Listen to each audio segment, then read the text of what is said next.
Hello, everyone. Welcome to this webinar in the Clarity Session series that we regularly organize.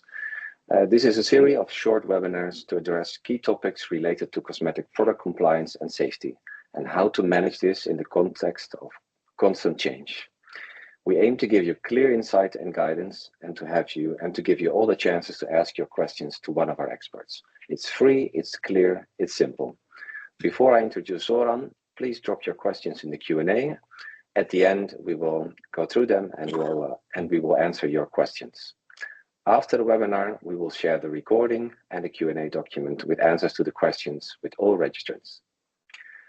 Today's webinar is hosted by Zoran Gavric, the Scientific Director and founder of the regulatory company, and also the Scientific Director of the European Responsible Person Association. Today, he will be talking about compliant and safe by design.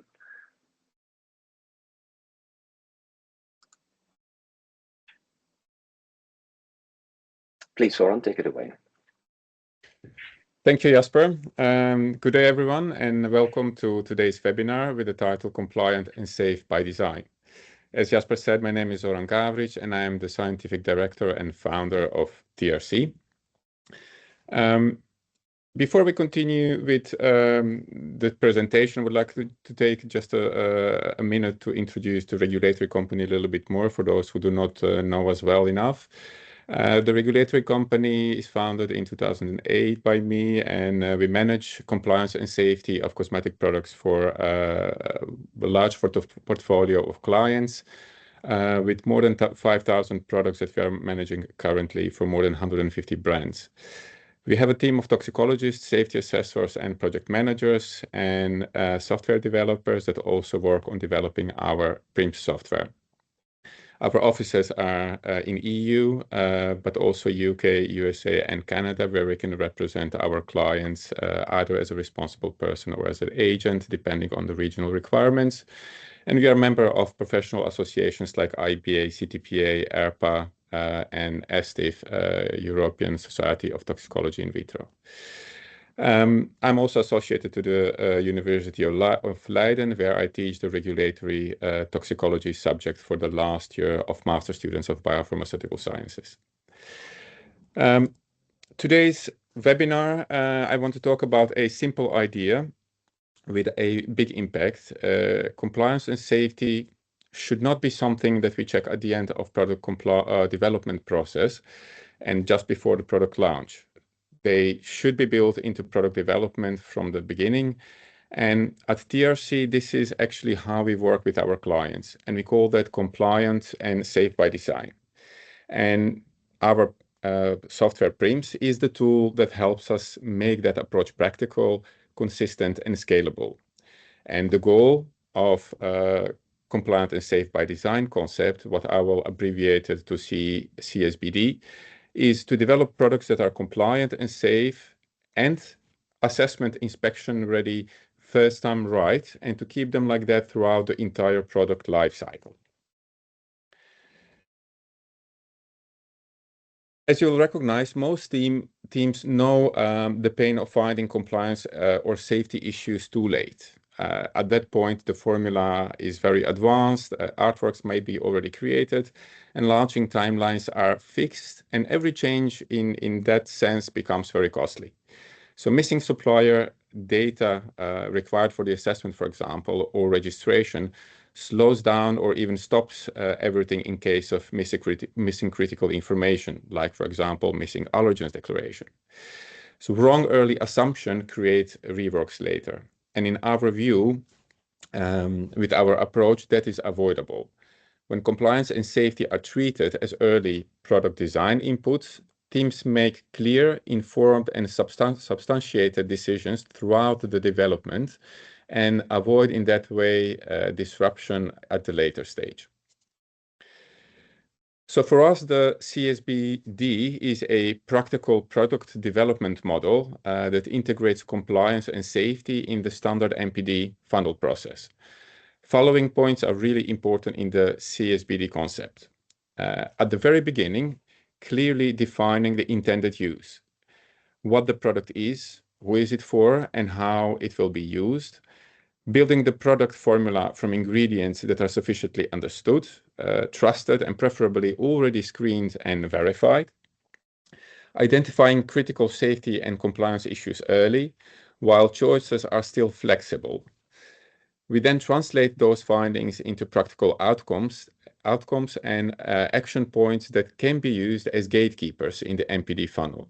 For example, mandatory label contents and warnings, safe use texts, verification of purity criteria for certain raw materials, etc.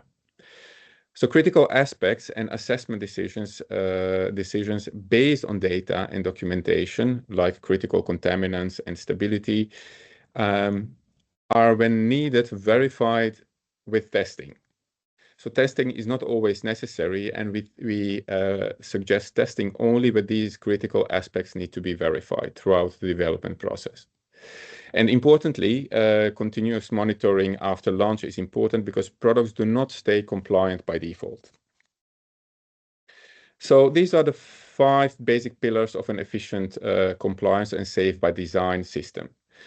Our approach leans on these 5 major pillars, and the first one, strong ingredients data, including regulatory limits and toxicology information that enables compliance and safety assessment. Second one is integrated information on contaminants and regulated constituents.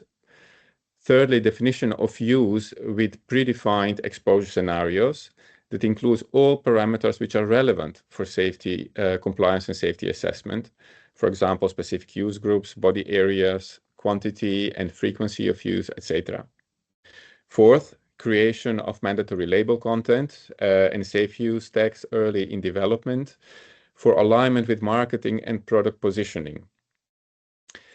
And fifth, building in a continuous monitoring to keep products compliant and safe over time. So together, these 5 pillars create or form a very strong foundation for further reliable development path. So we'll go in each of them individually. First one, the quality and reliability of the compliance and safety assessment outcome depends heavily on quality of the raw materials and substances information going into the assessment. If ingredient data are incomplete, unclear, or inconsistent, the final assessment becomes very unreliable. So the conclusions become less robust and the chance of late-stage problems increases. So the first basic requirement is having a robust raw materials and substances database with clear information on identity, composition, specifications, key restrictions, and toxicologically relevant data. In practice, first time right starts long before the finished formula. It starts with choosing ingredients that are properly understood from reliable suppliers that you can depend on, and especially documentation and data-wise, because what we see often in practice is that not all suppliers are able to provide the required documentation from the assessment, especially when sourcing from low-cost labor countries. And that actually you can assess, in that way you can assess your raw material data and ingredients properly. So main message here is screen the ingredients before deciding to include them in your formulas, and certainly before you commit and order them. Work with preferred ingredients and suppliers list by preference. Second pillar, a product is not assessed only based on the declared INCI list. On the contrary, it is very much influenced by what comes with the raw materials. For example, additives, impurities, residuals, natural co-constituents, and other chemically relevant components. So this is the main source of hidden risks. If these aspects are addressed at the end of your development process, there is high risk of having to rework or troubleshoot under time pressure at the end, or even stop your projects. In a compliant and safe by design model, these are identified early. That includes common concerns such as presence of allergens, nitrosamines, or formaldehyde, but it very much depends on material profile. It can be many different things.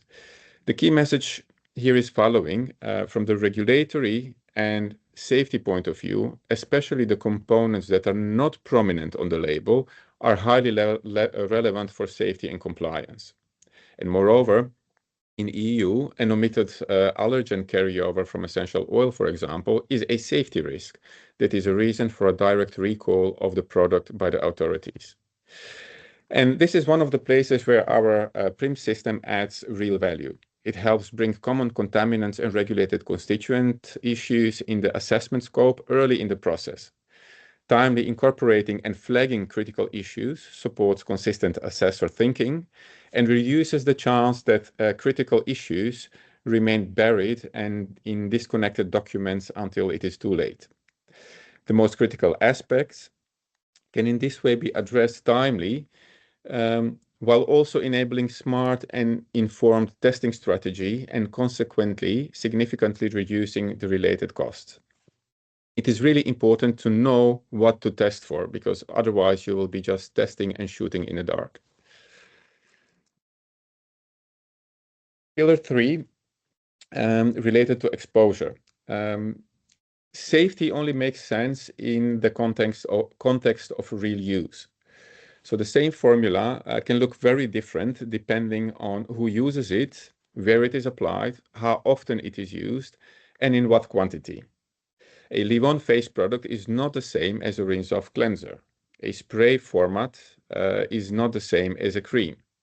So exposure is not something minor, a minor detail for the final stage. It is something that should guide development decisions from the beginning. So that is how you prevent that product concept from moving forward on unrealistic assumptions. In our case, PRIMS makes this much more efficient by integrating predefined exposure scenarios with the relevant parameters very early in the process, and where all these parameters are already incorporated and connected. That means that teams do not need to rebuild the logic every time. Basically, by choosing a product type, all the relevant parameters are automatically integrated in the system to enable the assessment appropriately. So it helps standardize the way intended use is translated into assessment assumptions and regulated exposure and safety thresholds. And it also speeds up early screening. Most importantly, it creates more consistency across products, assessors, and different projects. The fourth pillar related to the label and artwork content. A common mistake is to treat label text as a final packaging exercise. However, warnings, precautions, and safety use instructions are part of the product design. If they appear only when artwork is nearly finished, teams will often discover that the concept has gone off track. Maybe the required warning changes the positioning of the product.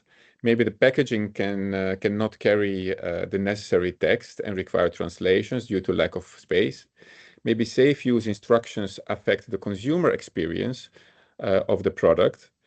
And by creating that mandatory label content very early, the whole project stays more realistic and better aligned. So our approach is to assess early concept formulas and translate the assessment directly into label relevant outputs early in the development. In PRIMS, we call this automated functionality regulatory label content. And this gives regulatory, but also R&D, and above all brand marketing teams, very concrete input to work with in artwork design and in product presentation.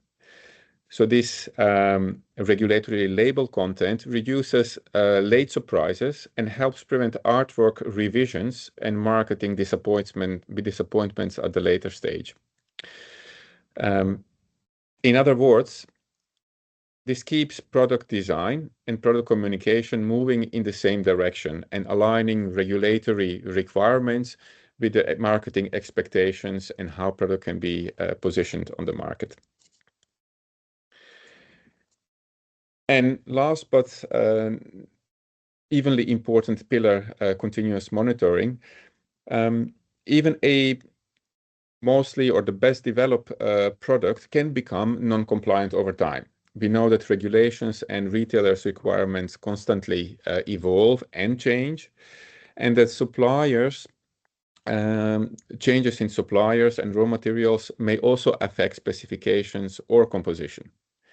So internal updates to formula or artwork could also change the assessment context by changing the product name or the use instructions or something similar.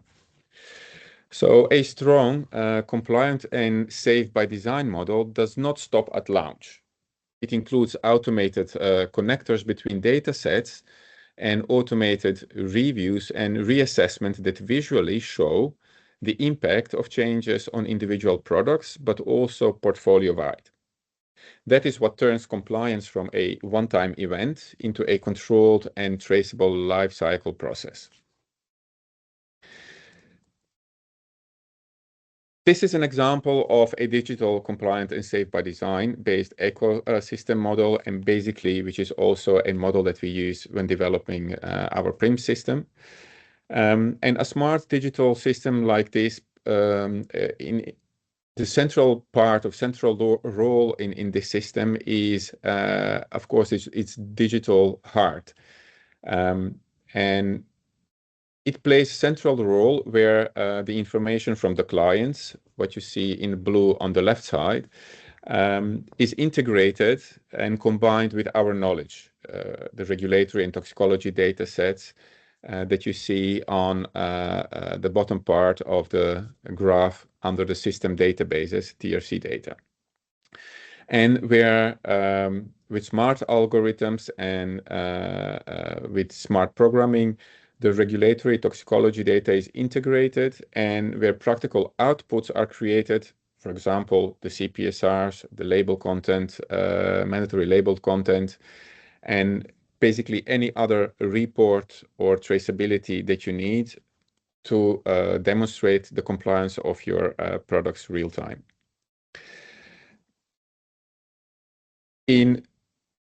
In such a digital ecosystem, in this slide shows how different data sets are interconnected and how do they feed information into each other to enable traceability, but also to push the data from one to another level.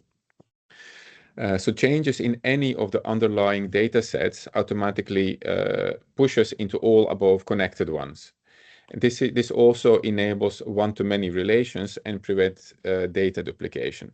For example, change in any of the regulatory settings related to a substance on a substance level will automatically reflect and be pushed forward into all raw materials, formulas, or products that contain that substance and that might be affected by that regulatory change. That is how we live and automatically can trace for the large portfolio any change in the database or any change in the regulation, and automatically see how that affects any of the items that are managed in our system. So our main message from these slides from today is that in a reactive model, teams often check late, fix late, and rework often. While in a compliant and safe by design model, compliance and safety guide the development path from the start. Issues are identified very early, and decisions are better grounded, and the processes stay much more under control. So this is why we also use the phrase reliable by design, because ensuring compliance and safety also ensures reliability of your products and reliability of the substantiation of your compliance and safety. So the goal is not only a compliant final file, the goal is more reliable way of developing and maintaining products on the market, and doing it from beginning to the end, but also continuously and throughout the whole life cycle while the products are present on the market. So to close this short outline, the closing message here is first time right product development is absolutely achievable, but only when compliance and safety are treated as a design principles, not an end stage check. And with that, with the right ingredients data, early contaminant awareness, realistic exposure logic, timely label development, and continuous monitoring, teams can create products that are stronger, more scalable, and more future ready. And that is our compliant and safe by design approach at TRC. And that is how PRIMS as our backbone helps us apply it in the practice. And to close off, my favorite compliance is safe by design quote is compliance and safety substantiation is only as strong as the data and methodology behind it. So thank you for your attention today. If you have any questions related to this, we have 10 minutes reserved for discussion and questions. Not only this directly questions related to presentations, but any kind of questions related to the content, I'll be very happy to answer them. And if you happen to be visiting in-cosmetics in Paris, this is where you can find us and visit us on our booth, where we will be very happy to discuss further with you. Thank you very much. Jasper, you can take over again. Thank you very much, Zoran. I think it's been quite clear and concise exactly what we want with this set of clarity sessions, these webinars. There are a few questions that have popped up. I will share them with you in the order of the presentation. One of the questions is, how do I know if I miss anything at the beginning when reviewing ingredients, such as potential contaminants, impurities, which are not included in the documentation that comes with the ingredients? Yeah, that is a very important and very relevant question, and that is where experience and knowledge comes into place. I can explain how we do it. Basically, in our system, we have database of ingredients, and for many years, we've been building what we called a database of common contaminants and constituents in different ingredients. So even if an ingredient is not declared in the documentation, our system, when we choose a certain ingredient, will automatically flag the potential of contamination or carryover or constituent in that ingredient. To give you an example, if you use a carbomer and you just select a carbomer in our system as an ingredient in a formula, the system will automatically flag, be careful, carbomers are often polymerized in benzene, so frequently present contamination in carbomer is benzene. So make sure that you check and verify that with your supplier that your product, your carbomer is not polymerized in benzene, but preferably in another solvent. And that will prevent contamination. And the same applies for many other contaminants that we know from experience over the years that they might be present and which are automatically flagged. Yeah. So in short, you do not have to rely only on the documentation that is made available, but the system in our case will trigger, based on the database, will trigger for potential information that is not mentioned in the documentation, but it is something that you should check before qualifying the raw material to be used in one of your products. Exactly. That will help you to critically address and contact your supplier and ask critical questions, because that is really important. And in that case, you can also find out how reliable your supplier is and if they are able to provide that information. Yeah, clear. Thank you very much. Another question that came out was, how do I decide on the values of a standardized exposure scenario? So what values of the parameters, how to set them? Well, you can set them depending on which models you decide to follow. There are different models available that can be incorporated in the exposure scenarios. What we have done is we've combined the common exposure scenarios and parameters provided by SCCS. But since those are quite limited and do not cover all exposure scenarios and all possible product categories, we have combined that also with models that come from another system, which is called ConsExpo. It is a system derived by Dutch RIVM, Public Institute of Health. They have published parameters for different product categories, how they are used, the application, all the relevant parameters. And those we've incorporated into and combined with the SCCS model to create comprehensive data set of all exposure scenarios and all parameters that are scientifically substantiated. Yeah, so basically, you have expanded on the number of possible product types and possible exposure scenarios that have been defined by the SCCS. Yeah. You've expanded that into a broader data set, and I think it is about 150, 160 product types for which fixed values, or at least starting values for the exposure scenarios have been defined. Yeah, exactly. Okay, and the last question that I have here is how do I distinguish between what is compliant today and what is no longer compliant tomorrow? And how do I keep track of where I stand in updating formulas and products? Yeah, that is also something that is not easy when done manually, and that's why we rely heavily on our PRIM system for that. How we do it, on one side, we have our regulatory database where we, for every ingredient, keep track record of are they regulated, how are they regulated, what are the thresholds. But what we also do is we keep monitoring upcoming regulations. And anytime that we have announcement from the European Commission that a new regulation is upcoming, or when we receive that information throughout the industry channels, that information is already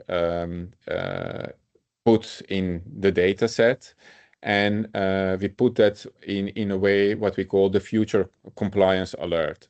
So in case that you have your formula and you have an ingredient in a formula for which there is an alert for future changes, that will automatically be visible and in your product analysis. So product will automatically be flagged. Be careful, this product contains an ingredient X, which is currently compliant, but I see that in the future it will become non-compliant because threshold has been lowered or it has become banned or whatever.